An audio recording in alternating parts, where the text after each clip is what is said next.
Kosovari me shtetësi amerikane Lirim Sulejmani është dënuar me 10 vite burgim nga një gjykatë në Shtetet e Bashkuara të Amerikës për pjesëmarrje në organizatën terroriste dhe grupin militant ISIS. 49 vjeçari, njohur me emrin Abu Sulejman al-Kosovi, e kishte pranuar fajsinë në dhjetor të vitit 2024 për pjesëmarrje në një trajnim ushtarak me një organizatë terroriste. Sipas aktgjykimit të gjykatës së Qarkut në SBA, Sulejmani ka marrë pjesë në të paktën një betejë kundër Shteteve të Bashkuara të Amerikës. Por si filloi angazhimi i Sulejmanit me organizatën terroriste ISIS? Në nëntor 2015, Sulejmani, një shtetas i naturalizuar amerikan që jetonte në Kosovë, udhthoi për në Siri me familjen e tij për t'u bashkuar me ISIS. Pas hyrjes në Siri, Sulejmani përfundoi procesin e pranimit në ISIS.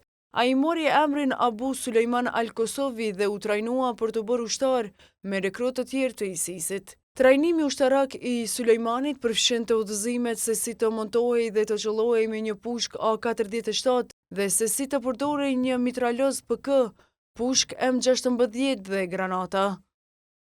Sipas dosjes së gjykatës, pas këtij ushtrimi, Sulejmani ishte caktuar në një batalion në Irak, ku kosovari ishte betuar për besnikëri ndaj udhëheqësit të ISIS, Abu Bakr al-Baghdadi.